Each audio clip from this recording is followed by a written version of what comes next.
BNP সরকারের 6 মাস পূর্তি হয়েছে, নানান বিষয় আলোচনা হচ্ছে, অর্থনীতি, রাজনীতি, কূটনীতি।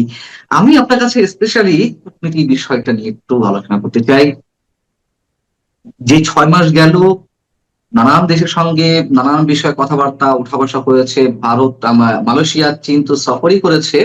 আহ কিন্তু যুক্তরাষ্ট্রের সাথে প্রকৃত বাণিজ্য চুক্তি বা রাশিয়াও সফর করেছেন পররাষ্ট্রমন্ত্রী, এবং ভারত ইস্যু তো রয়েছে। সব মিলিয়ে আপনার কাছে কি মনে হচ্ছে, বিএনপি এই দফায় তাদের কূটনীতিতে কতটা শক্তিশালী পরিচয় দিতে পারছে, অথবা কতটা দুর্বলতা পরিচয় দিচ্ছে? কূটনীতি বিএনপি যেভাবে করার কথা বা যেভাবে তারা বলেছিল সেই অনুযায়ী আগাচ্ছে। তারা আম, বলেছিল যে তারা একটা দেশের উপর নির্ভরশীল হবে না। অর্থাৎ ইঙ্গিতটা ছিল যে আওয়ামী লীগের সময় ভারতের উপর বেশি নির্ভরশীল হয়ে গেছিল, আমরা সেটা থেকে সরে আসব এবং বিভিন্ন দেশের সাথে আমরা সম্পর্ক করব। তো ওইটা করতে গিয়ে দেখা যাচ্ছে যে মানে অন্তর্বর্তী সরকার আমেরিকার সাথে এমন একটা চুক্তি করে দিয়ে গেছে যেটা বিএনপি সরকারকে গ্রহণ করতে হয়েছে, কারণ চুক্তি সই করার আগে আমেরিকানরা, বিএনপি, জামাত, তাদের সবার সাথে আলোচনা করেছিল এই চুক্তি নিয়ে। কাজেই বিএনপির পক্ষে এটা বলা সম্ভব না যে আমরা জানতাম না এর মধ্যে কি আছে। তারা ঠিকই জানতো এবং তারা সেটা মেনে নিয়েছিল। তো ওই চুক্তি আমেরিকাকে এক ধরনের আধিপত্য দিয়েছে বাংলাদেশে, এবং বাংলাদেশ অবশ্যই আমেরিকান আধিপত্যবাদ বেশ সহজেই গ্রহণ করে। অন্যদিকে তারা চীনের সাথে নতুন করে না, চীনের সাথে সবসময় বাংলাদেশের ভালো একটা সম্পর্ক ছিল 75-এর পর থেকে, এবং হাসিনার সময়ও কিন্তু চীনের সাথে বাণিজ্যিক এবং অন্যান্য বিষয়, বিনিয়োগ, এইসব অবকাঠামো নির্মাণ, এসব বিষয়ে খুব ঘনিষ্ঠ সম্পর্ক ছিল।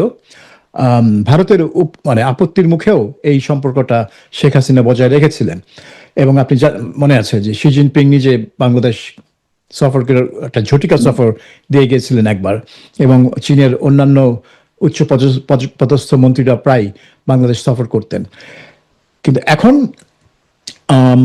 তারেক রহমান মানে তাদের নীতি অনুযায়ী চীনের সাথে সম্পর্কটা আরো ঘনিষ্ঠ করতে চায়, এবং এটা আরো একটা উঁচু পর্যায়ে নিয়ে যেতে চায়। এবং সেটা একটা নমুনা ছিল যে দুইটা বিষয়ে ভারতের আপত্তি ছিল, চীনের সম্পৃক্ততা, এই নীতিটা যে ভারত থেকে সরে এসে অন্যান্য যেই দেশগুলো আছে, বড় দেশ আমেরিকা এবং চীন, তাদের সাথে সম্পর্ক ঘনিষ্ঠ করা, সেটা বিএনপি ঠিকই করছে, সেটা নিয়ে কোনো সন্দেহ নেই। সমস্যা আমি যদি প্রশ্ন করি, যে আপনি বলছেন যে বিএনপি হয়তো তাদের অবস্থানে ঠিক আছে, কিন্তু এটা কি দুর্বলতা নাকি এটি অক্ষমতা অথবা বোকামির পরিচয়? আমি জানি না, মানে আপনার মন্তব্য চাই। যে একদিকে কথিত বাণিজ্য চুক্তির মাধ্যমে যুক্তরাষ্ট্রের দাসত্ব গ্রহণ করে ফেলা, আবার সেই বাণিজ্য চুক্তির মধ্যে একটি বিশেষ ক্লজে রয়েছে, পরোক্ষ এবং প্রত্যক্ষ ভাবে উল্লেখ করা রয়েছে যে চীন বা রাশিয়ার মতন রাষ্ট্রগুলোর সাথে কোনো ধরনের চুক্তিতে যেতে পারবে না, বা যুক্তরাষ্ট্রের সঙ্গে যাদের সাথে কোনো সম্পর্ক নেই বা কোনো ধরনের চুক্তি নেই, সেক্ষেত্রে সেই সব দেশের সঙ্গে বাংলাদেশ কোনো ধরনের কোনো অ্যালায়েন্সে যেতে পারবে না। তো যেখানে এই চুক্তি করা হলো, সেখানে পররাষ্ট্রমন্ত্রী খলিল যাচ্ছেন রাশিয়া সফরে, আমাদের প্রধানমন্ত্রী মালয়েশিয়া গেলেন, ঠিক আছে, চীন সফর করে গেলেন, এবং চীনের সাথে নানান ইস্যুতে, সেটি সিকিউরিটি থেকে শুরু করে ব্যবসা বাণিজ্য, নানান ইস্যুতে তারা বন্ডিং এ যাচ্ছে। তাহলে সেই যুক্তরাষ্ট্রের চুক্তিকে তারা কি প্রাধান্য দিচ্ছে না, নাকি জেনে শুনেই সব দিকে সব কুল রক্ষার চেষ্টা করছে? না, এখন আমার মনে হয় চুক্তিতে এটা নেই যে বাংলাদেশ অন্য কোনো দেশের সাথে কোনো সম্পর্ক করতে পারবে না। চুক্তিতে কিছু কিছু বিষয় উল্লেখ আছে, যেমন ধরুন আপনি ইতিমধ্যে দেখেছেন বাংলাদেশের উপর একটা বাড়তি ট্যারিফ আরোপ করা হয়েছে।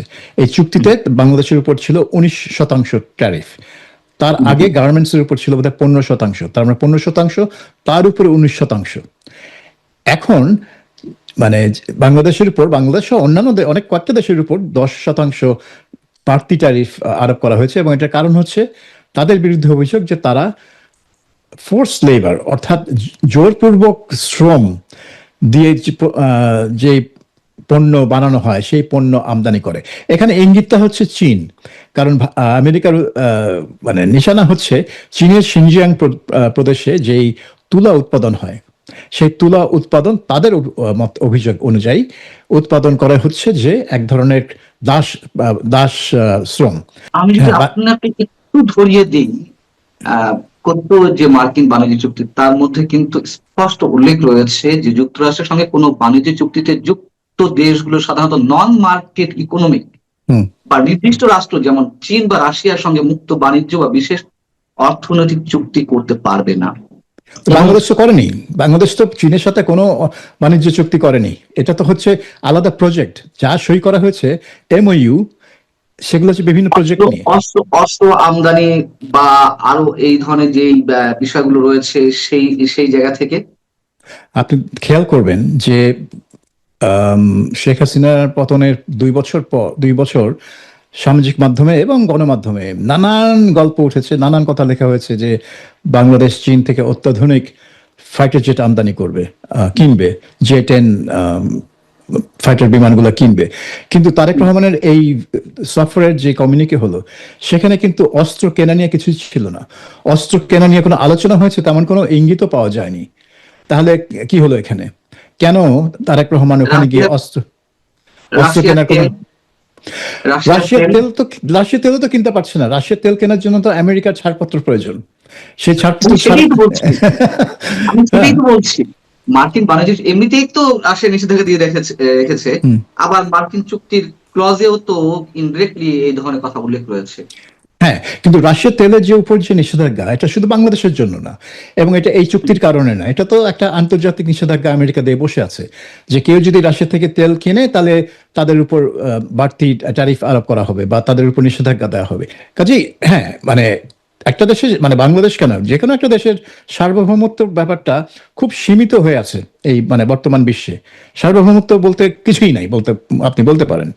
আপনি এই যে সম্পর্ক করছেন, আপনি বলছেন যে আমি স্বাধীন, সেজন্য আমি আমেরিকার সাথে সম্পর্ক করব, চীনের সাথেও করব। আপনি তো করতে পারছেন কারণ এই দুইটা দেশ আপনাকে সেটা করতে অ্যালাউ করছে। এখন একটা দেশ যদি আপনাকে বলে, আমেরিকা যদি বলে যে না, তুমি আমার সাথে সম্পর্ক করলে তুমি চীন বা রাশিয়ার সাথে কোনো সম্পর্কই করতে পারবে না, তখন দেখবেন আপনার সার্বভৌমত্বের মানে ব্যাপারটা কতটা সীমিত হয়ে এসছে। তো এই জিনিসটা আমেরিকা এখনো করে না, কিন্তু আমেরিকা বিভিন্ন চুক্তির মাধ্যমে কিছু নিষেধাজ্ঞা দিয়ে বসে আছে যে আমার কাছ থেকে এটা কিনতে হবে, আরো কারো কাছ থেকে কিনতে পারবে না, এবং এগুলো বাংলাদেশকে ফলো করতেই হবে। সেটা তো আমাদের চোখের সামনে হবে না, এটা পর্দার আড়ালই হবে। যেহেতু কূটনীতি নিয়ে কথা বলছি, আপনি বলছিলেন যে শুধু আপনি কেন, সব দিকে আলোচনা হচ্ছে যে মার্কিন আধিপত্যবাদ অলরেডি সৃষ্টি হয়ে গেছে। আহ আমরা তাদের পেটের মধ্যে চলে গেছি, দাস অনুদাস হিসেবেও অনেকে অভিহিত করছে বাংলাদেশকে এই মুহূর্তে মার্কিন যুক্তরাষ্ট্রের। তো একদিকে মার্কিন আধিপত্যবাদ মেনে নিচ্ছে, আবার অন্যদিকে ভারতকে বুড়ো আঙুল দেখানো হচ্ছে। আমরা নিশ্চয়ই ভারতীয় আধিপত্যবাদ মানতে চাই না, কারোরই আধিপত্যবাদ মানতে চাই না। তাহলে একদিক থেকে সরে সরে গিয়ে আরেক দিকে ঠেলে পড়ছি, এটি কি হলো তাহলে? আম, এইটা ব্যাপারটা হচ্ছে যে বাংলাদেশ সবসময়, আমার মনে হয় তারা সবসময় একটু পশ্চিমা ঘেঁষা ছিল বাংলাদেশ, এবং সবসময় সেটা থাকবে। বাংলাদেশ ফার্স্ট, বর্তমান সরকারের যে স্লোগান যে বাংলাদেশ ফার্স্ট, সেই বাংলাদেশ ফার্স্ট ইস্যুটা কি রইলো? আপনি তো বললেন এটা একটা স্লোগান, সব স্লোগান তো আর বাস্তবে পরিণত হয় না। বাংলাদেশ ফার্স্ট একটা ভালো স্লোগান। আমার মনে হয় এই ডোনাল্ড ট্রাম্প যেভাবে আমেরিকা ফার্স্ট ক্যাম্পেইন করেছিলেন 2016 সালের নির্বাচন থেকে, সেটা থেকেই হয়তো তারেক রহমান ভাবলো যে বাংলাদেশ ফার্স্ট একটা ভালো স্লোগান হবে। কিন্তু ট্রাম্পের আমেরিকা ফার্স্ট এখন অনেকেই খুব মানে ডিসিলিউশন হয়ে আছে, তারা বলছে এটা আমেরিকা ফার্স্ট না, তার নীতি হচ্ছে ইসরায়েল ফার্স্ট। তো বাংলাদেশ ফার্স্ট একটা স্লোগান, এবং সার্বভৌমত্ব হচ্ছে একটা আকাঙ্ক্ষা, আমি চাই। কিন্তু বর্তমান বিশ্বে বাংলাদেশ ফার্স্ট হওয়া, সম্পূর্ণভাবে সার্বভৌম হওয়া, এটা একটা আকাঙ্ক্ষা থাকতে পারে, কিন্তু এটা একটা অবাস্তব আকাঙ্ক্ষা। তো বাংলাদেশ তো সেটা না। বাংলাদেশ তো মানে তার তো মানে সারা বিশ্বের সাথে সংযোগ অত্যন্ত জরুরি, কারণ বাংলাদেশ অনেক কিছুর জন্য নির্ভর করে আমদানির উপর। আবার ওই আমদানির ব্যয় মেটানোর জন্য তাদের নির্ভর করতে হয় রপ্তানির উপর। তো আমদানি রপ্তানির উপর যে দেশ চলে, সেই দেশ তো আর ওইভাবে পুরোপুরি সার্বভৌম হওয়ার আকাঙ্ক্ষা থাকা, এটা একটা অবাস্তব ব্যাপার। তাকে বিভিন্ন দেশের সাথে মানিয়ে চলতে হয়, এবং বাংলাদেশ সরকার আমার মনে হয় সেটাই করার চেষ্টা করছে। শুধু তার রাজনৈতিক কারণে, আদর্শগত রাজনৈতিক কারণে তারা ভারত থেকে 3 হাত দূরে থাকার চেষ্টা করছে। একটা রাজনৈতিক কারণে। এটা কোনো আম, আমি বলবো না এটা কোনো মানে বাস্তবসম্মত নীতি। ভারত থেকে ভারতের সাথে মানিয়ে চলতে হবে, যেমন আপনি আমেরিকার সাথে মানিয়ে চলবেন, চীনের সাথে মানিয়ে চলবেন, সব দেশের সাথেই আপনি একটা ভালো সম্পর্ক রাখবেন, যাতে তারা যেটা আপনাকে দিতে পারে সেটা আপনি গ্রহণ করতে পারেন, সেটা আপনি নিতে পারেন, এবং আপনি তাদেরকে যেটা দিতে পারেন তারা যেটা যাতে সেটা নিতে আগ্রহী হয়।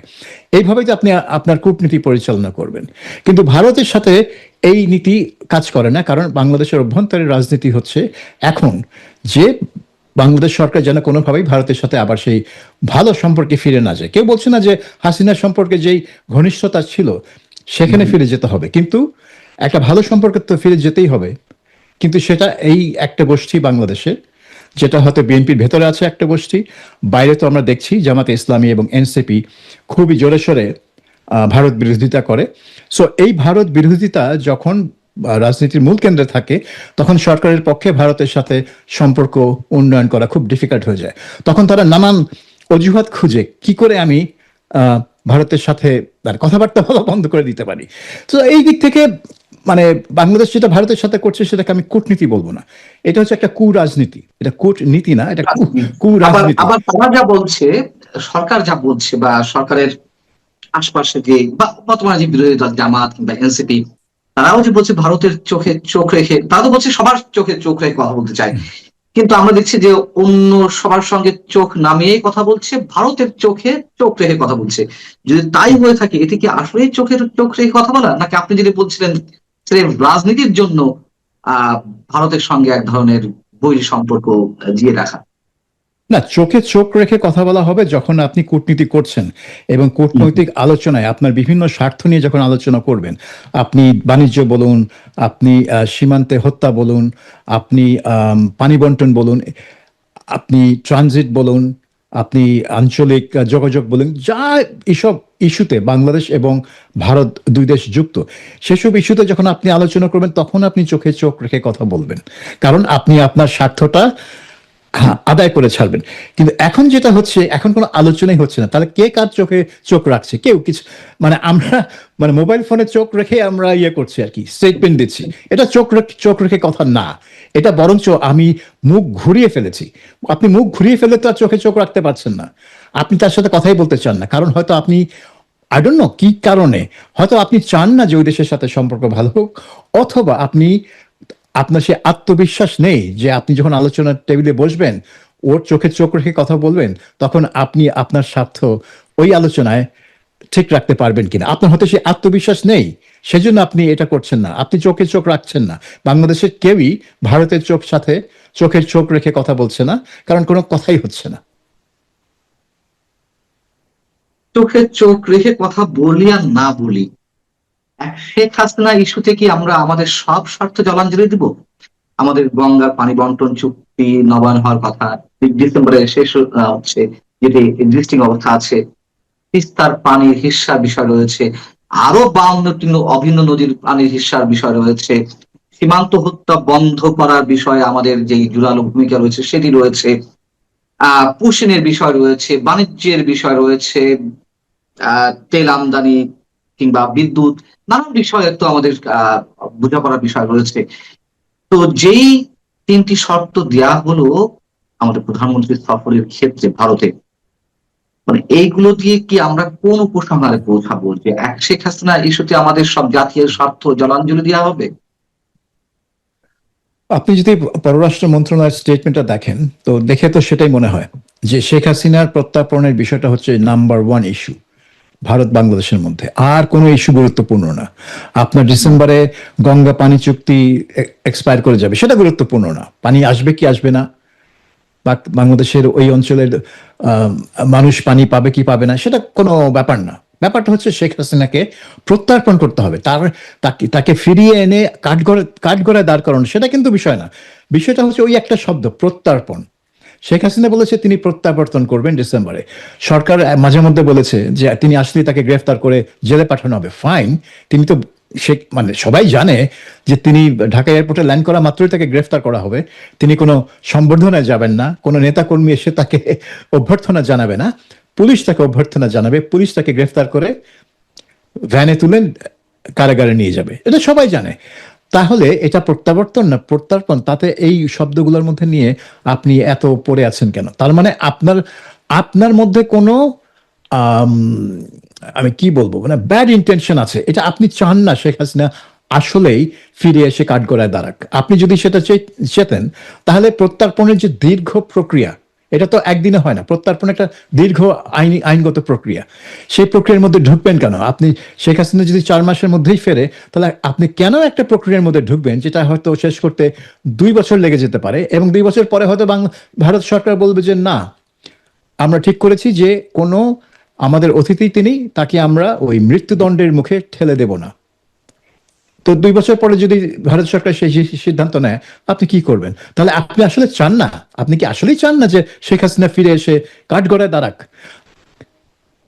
যদি চান তাহলে আপনি এইটা নিয়ে করবেন কেন? এবং এই একটা ইস্যুতে আপনি ভারতের সাথে সম্পর্ক একেবারে জিম্মি করে দিয়েছেন।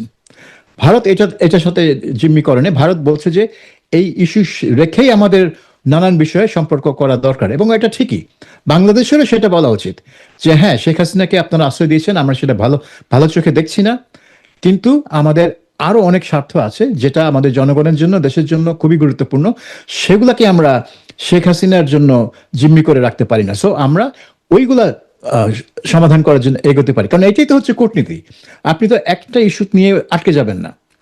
আপনার কূটনীতি হবে যে ওই দেশের সাথে কত সম্পর্ক, মানে কত বিষয় আছে।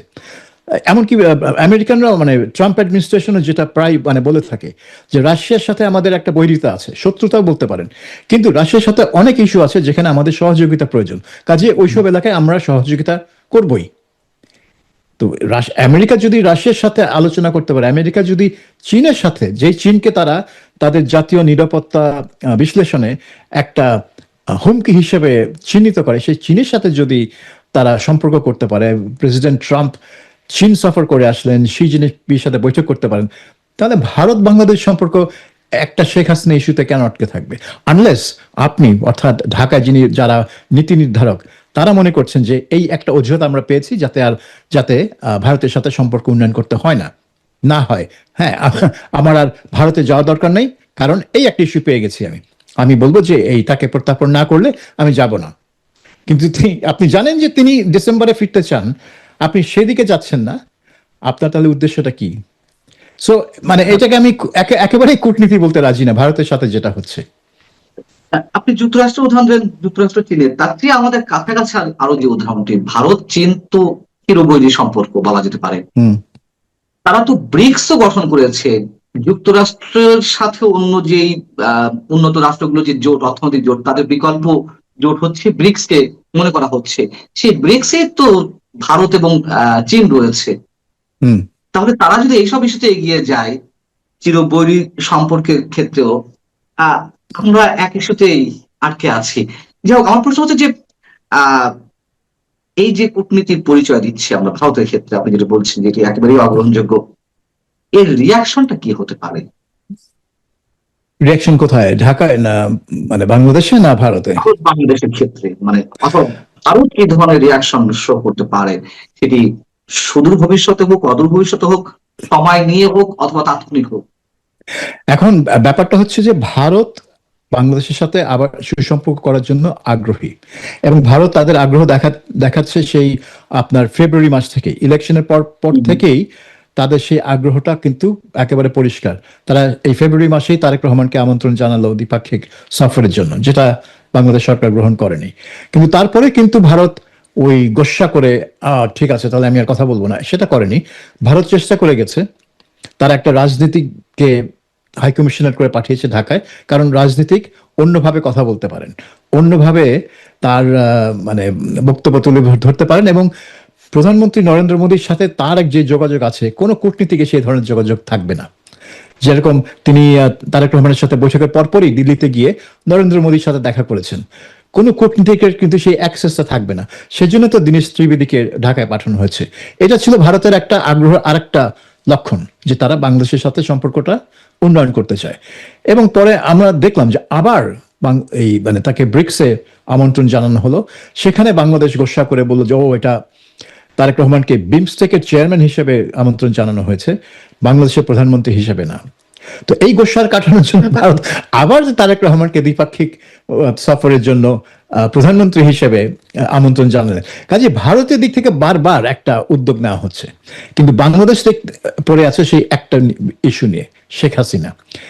এবং শেখ হাসিনা যেই 5ই আগস্টের যেই ভাষণ বলতে পারেন, সেই ভাষণের পর যে সম্পর্কে একটা তিক্ততা সৃষ্টি হয়েছিল, মনে হচ্ছিল যে সে তিক্ততাটা দূর হয়ে যাচ্ছে, কারণ তার পরপরই দীনেশ ত্রিবেদীর সাথে তারেক রহমানের মিটিং হলো, রয়ের প্রধান ঢাকায় আসলেন, একটা ঝটিকা সফর করে গেলেন, এবং শোনা যাচ্ছিল যে 24 ঘন্টার মধ্যে দৃশ্যপট পাল্টে গেছে, এবং তারেক রহমান কিভাবে যাবে, কখন যাবে, এইটা নিয়ে হচ্ছিল আলোচনা। হুট করে পররাষ্ট্র মন্ত্রণালয় এই একটা স্টেটমেন্ট দিয়ে বসলো যে না, এই শেখ হাসিনার প্রত্যর্পণ আর ওসমান হাদির হত্যাকারীদের প্রত্যর্পণ ছাড়া আমরা মানে পরিবেশ ঠিক হবে না, এবং পরিবেশ ঠিক এরকম ঠিক না হলে আমরা যাব না। তার মানে এই দীনেশ ত্রিবেদীর মিটিং এর পর যে ইতিবাচক একটা মানে পরিবেশ সৃষ্টি হয়েছিল, সেটা থেকে কয়েকদিনের মধ্যে সেটা পাল্টে গেছে। এই পাল্টে গেছে কি কারণে, কি হয়েছে এই কয়েকদিনে? কিছুই হয়নি, কোনো পরিবর্তনই হয়নি, বরঞ্চ ভারতের দিক থেকে কোনো নেতিবাচক কথা বলা হয়নি বা কিছু বলা হয়নি। তাহলে হঠাৎ করে কি পরিবর্তন হলো? আমার ব্যক্তিগত মনে হয় যে এই বাংলাদেশের সরকারের ভেতরে একটা অংশ এবং বাইরে জামাত ইসলামী, এনসিপি, এদের চাপ আমার মনে হয় তারেক রহমান ম্যানেজ করতে পারেননি। আমার মনে হয় তারেক রহমানের মানে ইচ্ছা ছিল ভারতে গিয়ে সম্পর্কটা একটা নতুন করে স্থাপন করার, কিন্তু আমার মনে হয় যে তার দলের ভেতরে এবং দলের বাইরে যে যে চাপ, সে চাপটা এরকম যে তিনি এই মুহূর্তে সেটাকে মানে সেটাকে সামাল দিতে পারেননি। কারণ তিনি মনে করেছেন যে তিনি এখন গেলে তাকে একজন মানে ওই যে ভারতের দালাল বা ভারতের সাথে আঘাত করছেন, হ্যান ত্যান ইত্যাদি, যেটা নির্বাচনের আগে বলা হয়েছিল যে তিনি ভারতের অনুমতি নিয়ে তাদের সাথে আঘাত করে ক্ষমতায় এসছেন। তো সেই কথা আবার মানে আবার বলা হতো। তো তিনি হয়তো এই ঝামেলাটা বা এই ঝুঁকিটা নিতে চাননি, সেজন্যই তিনি এখন রাস্তা খুঁজছেন যে কিভাবে আমি না যাই, এবং না যাওয়ার একটা অজুহাত যে ও আচ্ছা হাসিনা আছেন, এবং এটা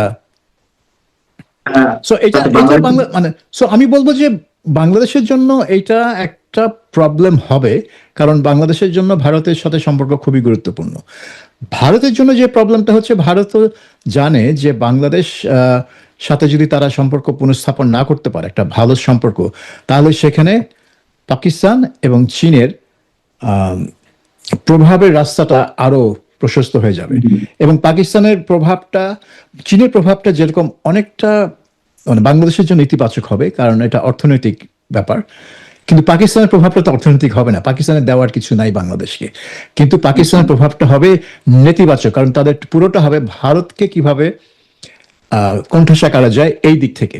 তখন একটা বৈরী সম্পর্কটা আরো বৈরী হয়ে যাবে, এবং বাংলাদেশের সাথে ভারতের তিক্ত মানে সম্পর্কটা তিক্ত থেকে আরো তিক্ততর হয়ে যাবে, যেটা কিন্তু কতদূর গড়াতে পারে সেটা বলা মুশকিল, বলা ঠিকও হবে না এই মুহূর্তে যে কতদূর গড়াতে পারে, কিন্তু অনেক দূর গড়াতে পারে। এই যদি ভারত যদি বাংলাদেশের সাথে সম্পর্ক ঠিক না করতে পারে আগামী 1 বছরের মধ্যে, তাহলে ভারত কিন্তু বাংলাদেশকে একটা বৈরী রাষ্ট্র হিসেবে গণ্য করা শুরু করতে পারে, যেটা বাংলাদেশের জন্য মোটেই ভালো হবে। আদালতে শরণাপন্ন হবে আসলে কি কারণে? মানে প্রথম প্রশ্ন হচ্ছে, উনাকে প্রত্যর্পণ চুক্তির আওতায় ফেরত দেওয়া যায় কিনা, উনি প্রত্যর্পণ চুক্তির আওতায় বন্দী কিনা, এই কারণে, নাকি বাংলাদেশের যে আন্তর্জাতিক অপরাধ ট্রাইব্যুনাল সেখানে তার যে বিচারের রায় হয়েছে সেইগুলো আপনারা আপনাদের দিক থেকে জাজ করবেন, অর্থাৎ ভারতের আদালত জাজ করবে, এই বিষয়ে যাওয়া হচ্ছে কিনা, আসলে কোন বিষয়ে?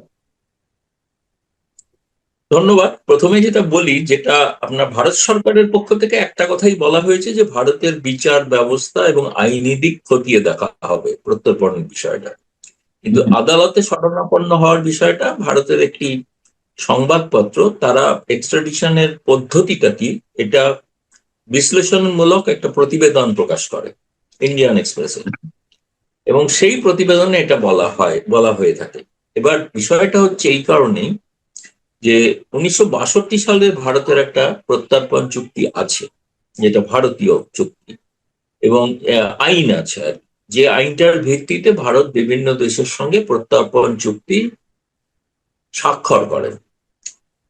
প্রথম তো একটা প্রশ্ন বলে রাখাই ভালো যে বাংলাদেশের সাবেক প্রধানমন্ত্রী শেখ হাসিনা যাবতীয় ভারতের সঙ্গে চুক্তি করেছেন সবই প্রায় দেশকে বিক্রি করে দেওয়ার জন্য।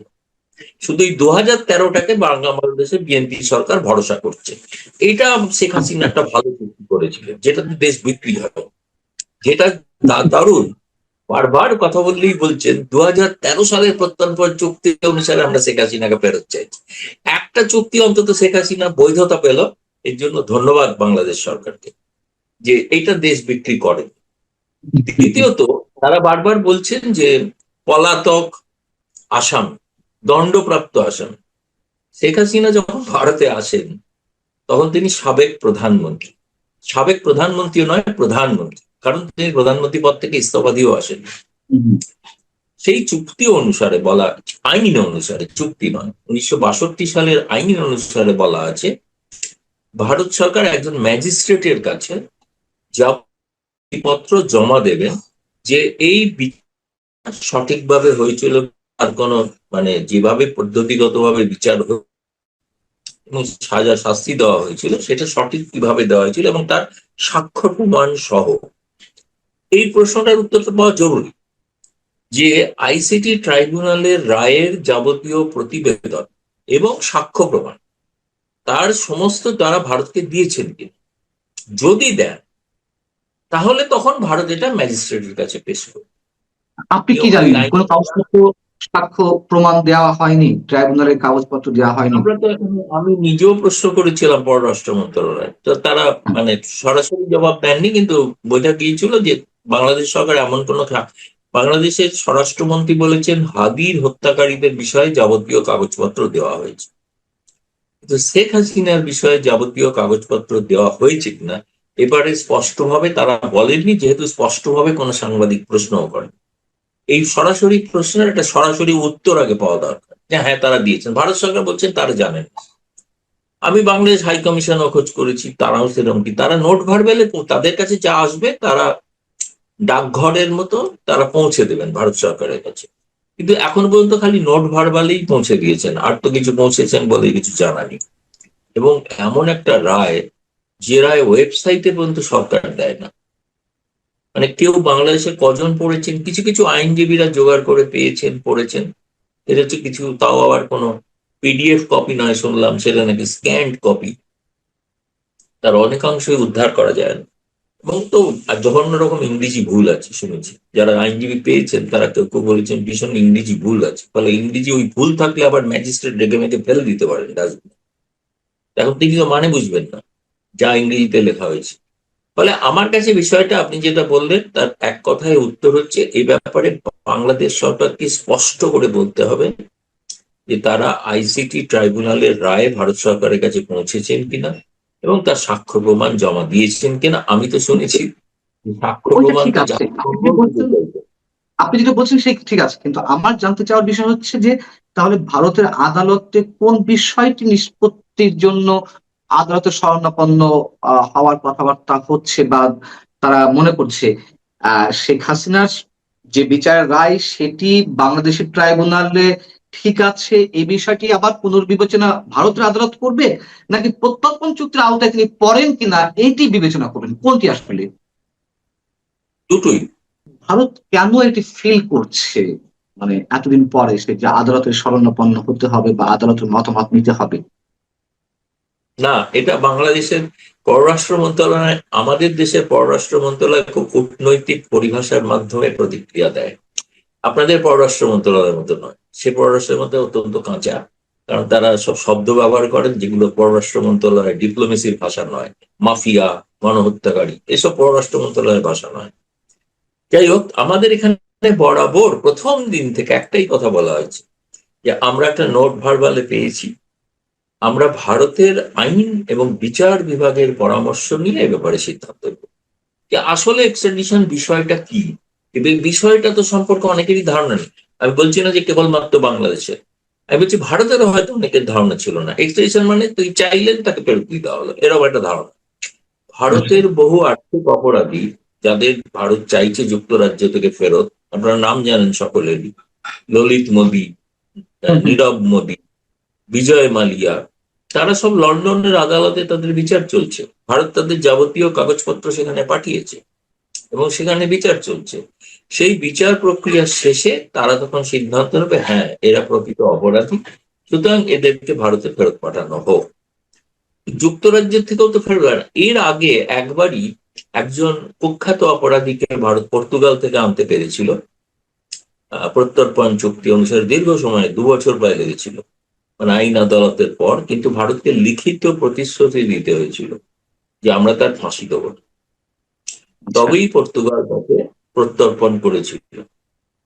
এবং আপনি যদি দেখেন 2013 সালের যে চুক্তি অনুসারে শেখ হাসিনা যাদের উলফা জঙ্গিদের ভারতের হাতে তুলে দিয়েছিলেন, তাদের কিন্তু কাউকে ফাঁসি দেওয়া হয়নি। তারা কিন্তু পরবর্তীকালে মূল স্রোতে ফিরে এসছে, তারা মূল স্রোতের রাজনীতির সঙ্গে এখন যুক্ত। ফলে ভারতের আইনেও এটা আছে। আরেকটা জিনিস আছে, সেটা হচ্ছে যে যদি দেখা যায় কাউকে রাজনৈতিক কারণে তাকে দোষী সাব্যস্ত করা হচ্ছে, শেখ হাসিনা একজন রাজনৈতিক প্রতিদ্বন্দ্বী, এ বিষয়ে তো কোনো সন্দেহ কারণ নেই। তিনি বিএনপি, জামায়াত এদের সকলের প্রতিদ্বন্দ্বী। ফলে তার বিরুদ্ধে রাজনৈতিক কারণে তাকে শাস্তি দেওয়া হচ্ছে কিনা সেটাও খতিয়ে দেখার বিষয় আছে, সেটা ওই ম্যাজিস্ট্রেটই দেখবে।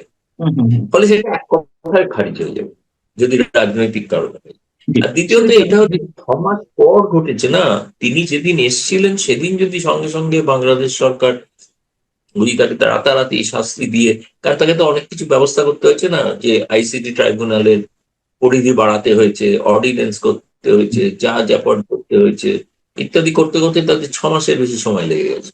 তারা ভেবেছেন তারা যেটা করেছে এটা গোটা দুনিয়া সবাই মেনে নেবে, এটা কেউই মানবেন না। এটা বাংলাদেশের এক ধরনের রাজনৈতিক নেতারা বলে থাকেন বারবার, পলাতক এবং দণ্ডপ্রাপ্ত, যেটা ভারতের কাছে নেই কোনো কাগজপত্র।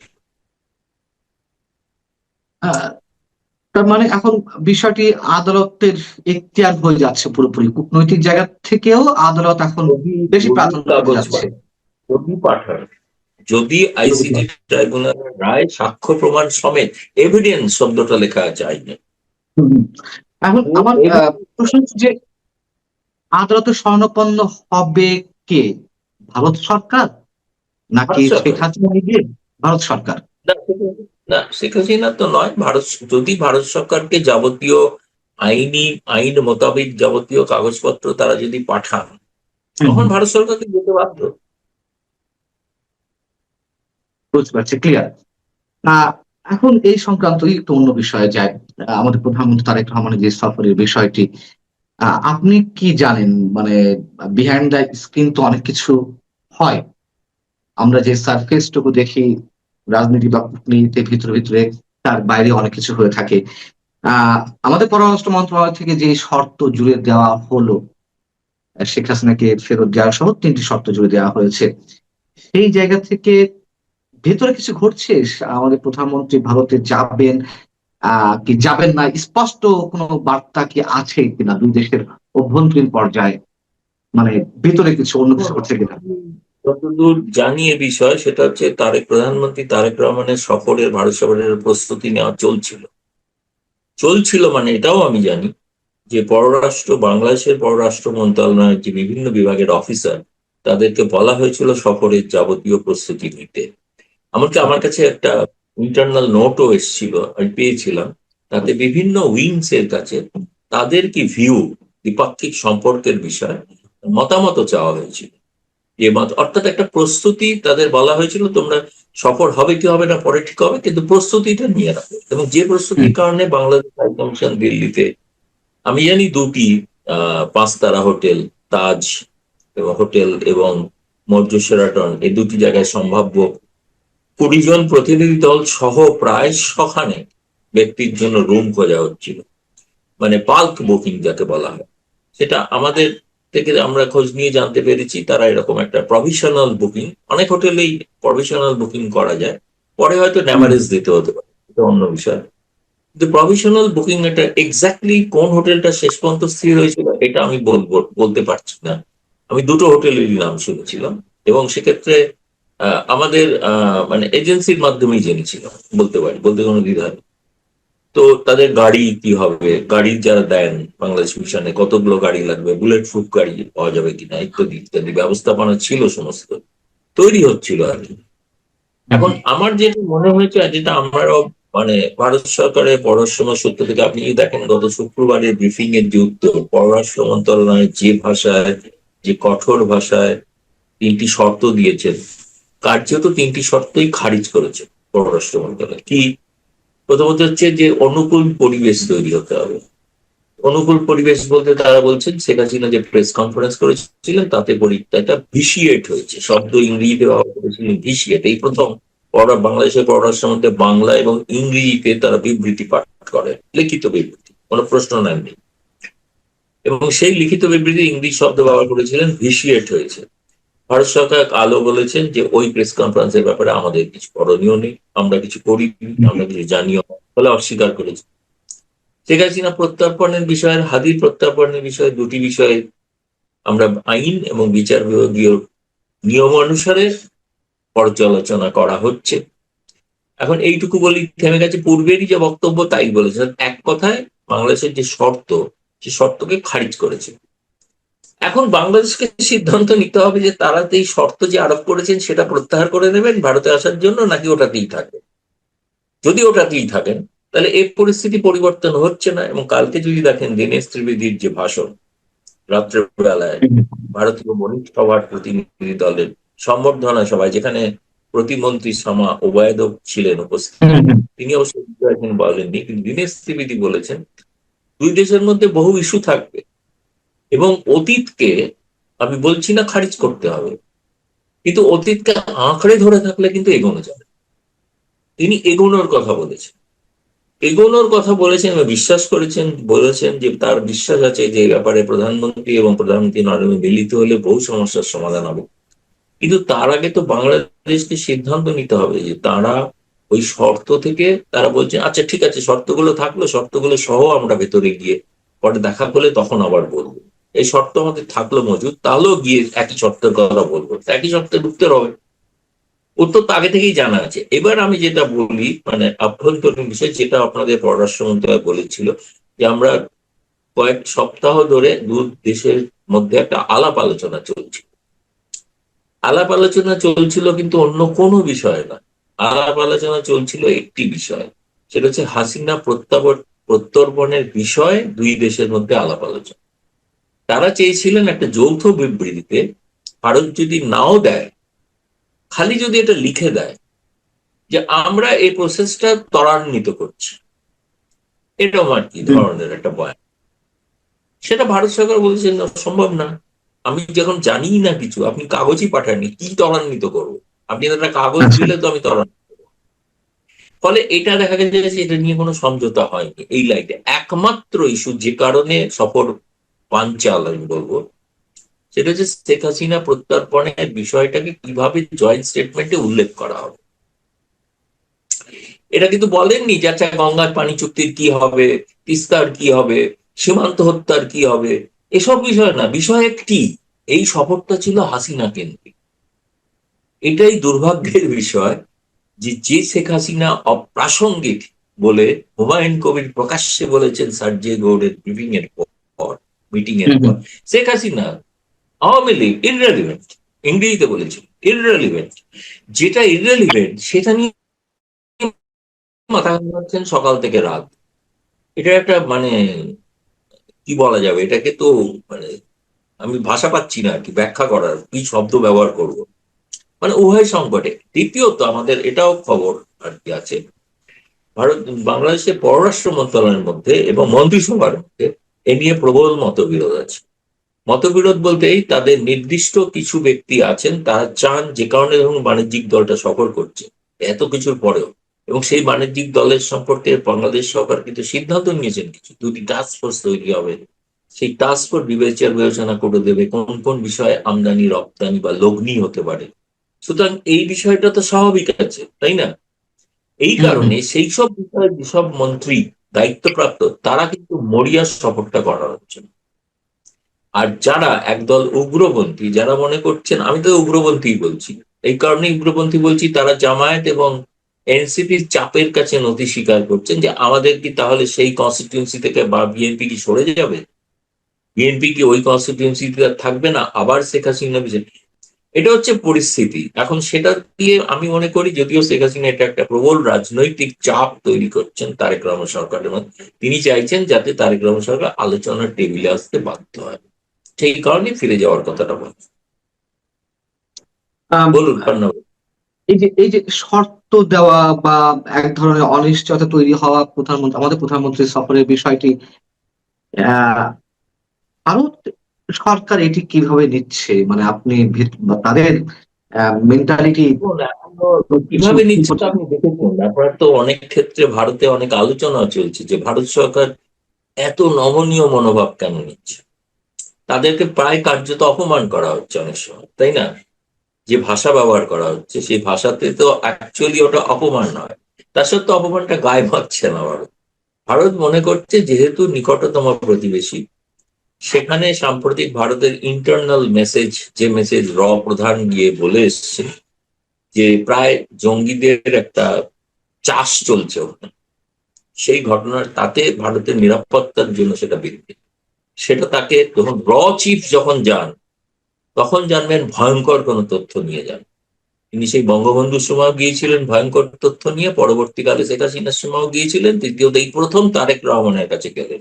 সেটা কিন্তু অন্য কোনো গোয়েন্দা নয়, দ্বিতীয় তৃতীয় চতুর্থ কেউ নয়, প্রথম এক নম্বর ব্যক্তি। এটাকে হালকা করে দেখার বিষয় নয়, যারা দেখতে চাইছেন দেখুন। কিন্তু বিপদটা মনে হয় বলতে চেয়েছেন আমাদের গোয়েন্দারা যে বিপদটা তারেক রহমান। ফলে এখন এটা তো ব্যাপারে তারেক রহমান এখন পর্যন্ত ঘটনা যে তিনি কোনো বিষয়, বাংলাদেশের আভ্যন্তরীণ বিষয় ছাড়া আন্তর্জাতিক বিষয় বা সিকিউরিটি নিরাপত্তা বিষয় এখনো পর্যন্ত কোনো একটাও কমেন্ট করেন, কোনো কথাই বলেন। সেই জন্য কেউ কেউ আবার বলেন তিনি কি পুতুল প্রধানমন্ত্রী। পুতুল প্রধানমন্ত্রী হয়তো নন, আবার যেমন শেখ হাসিনা ছাড়া যেমন আওয়ামী লীগ ভাবা যায় না, তেমনি তার জিয়া পরিবার ছাড়া বিএনপিও ভাবা যায় না, এটাও ঘটনা সত্য। তবে তারেক রহমান পুতুল হোক আর না হোক তাকে দরকার, প্রয়োজন, বিএনপির স্বার্থে প্রয়োজন।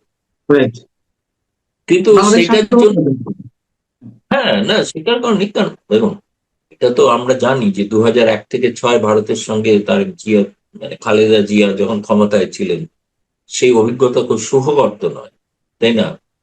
সুখকর ছিল না। তা সত্ত্বেও কিন্তু সেটা ধরুন আপনাদের বাংলাদেশের সাংবাদিক দল যারা সফর করেছেন 2 দফায়, তাদেরকে ভারতের ইম্পর্টেন্ট লোকেরা, যাদেরকে যদি বলেন যে ইন্টারলোকুটর ইংরেজিতে বলা হয়, তো যারা আসলে দুতিয়ালি করেন সম্পর্কের ক্ষেত্রে, তারা তো সেই তাদেরকেও বলেছেন যে আমরা 2001 থেকে 2006 কিন্তু ভুলি, কিন্তু তা সত্ত্বেও আমরা একটা রিলেশন রাখতে চাই, তৈরি করতে চাই।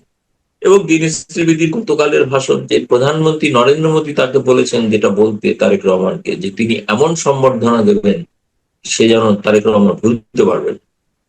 কারণ হতে পারে সম্বর্ধনা মানে কি, ধরুন শেখ হাসিনা গিয়েছিলেন, প্রধানমন্ত্রী নরেন্দ্র মোদী স্বয়ং এয়ারপোর্টে গিয়ে রিসিভ করেছিলেন, তারেক রহমানকেও রিসিভ করতে পারেন, করা যায় না বলে দিতে পারেন আমার ছোট ভাই শেখ হাসিনাকে ছোট বলেছিলেন, তারেক তো ছোট ভাইও বলে দিতে পারে। তো এখন এইরকম একটা মানে রিলেশনটাকে তো উপেক্ষা করা যাবে না, এত নিকটবর্তী একটা দেশ, এত 4000 কিলোমিটারের উপরে সীমানা, এটাকে একদম উপেক্ষা করা সম্ভব না। আমি সেই জায়গা থেকে যদি প্রশ্ন করি, যেমন ভারতের বিভিন্ন গণমাধ্যমের পক্ষ থেকে এই প্রশ্ন উঠছে বা আপনি নিজেও প্রশ্ন তুলছেন যে কেন ভারত এতটা নমনীয় হচ্ছে, অথবা নমনীয় শব্দটা আমি উচ্চারণ না করলেও অনেকেই বলছেন, বা দীনেশ ত্রিবেদী বাংলাদেশের যেহেতু ভারতের হাই কমিশনার, তিনি নিজেও বলছেন ভারত মুখিয়ে আছে তারেক রহমানের সফরের জন্য।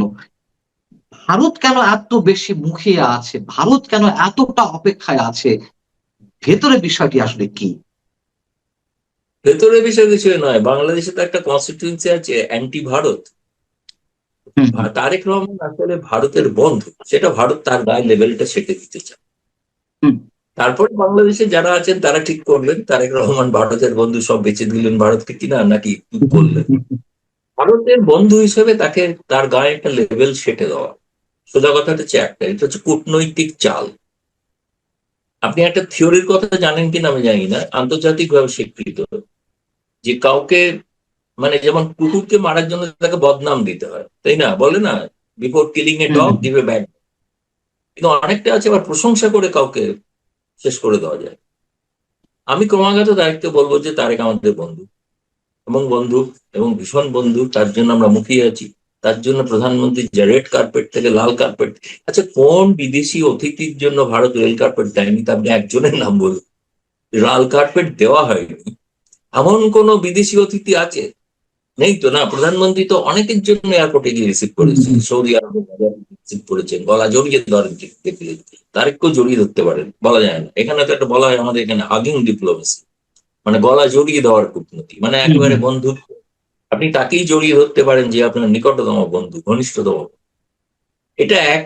দ্বিতীয়ত আমি বলছি আভ্যন্তরীণ কোন একটা প্রয়োজনীয়তা আছে, যেটা তার সঙ্গে সরকারি সরাসরি প্রত্যক্ষভাবে এক টেবিলে বসে যেটা বলা দরকার আছে, যেটা কূটনীতির মাধ্যমে হয়তো বলা যাবে না। এবং দীনেশ ত্রিবেদী, তিনি প্রধানমন্ত্রী নরেন্দ্র মোদী অতি ঘনিষ্ঠ ব্যক্তি, কাল বলেছেন তিনি যে আমি সরাসরি নরেন্দ্র মোদীর সঙ্গে কথা বলি। আহ, নিশ্চয়ই এমন কোন একটা মানে তাগিদ আছে, যে তাগিদটার জন্য ভারত চায়, এবং সেটা অবশ্যই আমি বলবো ভারত বাংলাদেশের উভয়ের স্বার্থে। কেন কালকেও তো, শুক্রবারও তো পররাষ্ট্রমন্ত্রী বলেছেন আমরা একটা ফরওয়ার্ড লুকিং, ইতিবাচক সম্পর্ক, প্রোগ্রেসিভ সম্পর্ক তৈরি করতে চাই। সেটা তো তারা কিন্তু ওই পররাষ্ট্র মন্ত্রণালয়ের ওই ধরনের শর্ত আরোপের পরেও কিন্তু বলেছেন খুবই কূটনৈতিক মোলায়েম ভাষায়, শুধুমাত্র উত্তেজিত হয়ে বলেন, মোলায়েম ভাবে বলেছে দাবিগুলো খারিজ, কিছু মনে করো না, দাবিগুলো খারিজ, কিন্তু তবুও আমরা ভালো সম্পর্ক চাই। এটা কিন্তু ভারত কনস্ট্যান্টলি বলে যাচ্ছে। ফলে ভারতকে আপনি কখনো, একটা জিনিস তো আছে যে আপনি কখনো কূটনীতিতে তাই করতে পারবেন না যে ভারত কোনো আগ্রহ দেখায়নি। প্রথম দিন নরেন্দ্র মোদী তারেক রহমানকে আহ্বান জানিয়েছেন, অন্য কোনো দেশ আহ্বান জানানোর আগে। এরপরে কি বলবো, আপনি সেটা উপেক্ষা করে আপনি মালয়েশিয়া, চীন চলে গেলেন, ঠিক আছে, গেলেন, কিন্তু তারপরেও আপনি আর একবার মনে করিয়ে দেওয়ার জন্য আপনাকে বিমস্টেকের সভাপতি হিসেবে আমন্ত্রণ জানানো হলো। আমি জানি না, কিন্তু এখনো শুনছি বাংলাদেশের মধ্যে পররাষ্ট্র মন্ত্রণালয় সম্পর্কে, বাংলাদেশের আমি বলছি প্রশাসনের বা ক্যাবিনেট স্তরের মধ্যে একটা আলোচনা আছে যে প্রধানমন্ত্রীর একবার ভারত সফর করা উচিত। এটা অপেক্ষা করাটা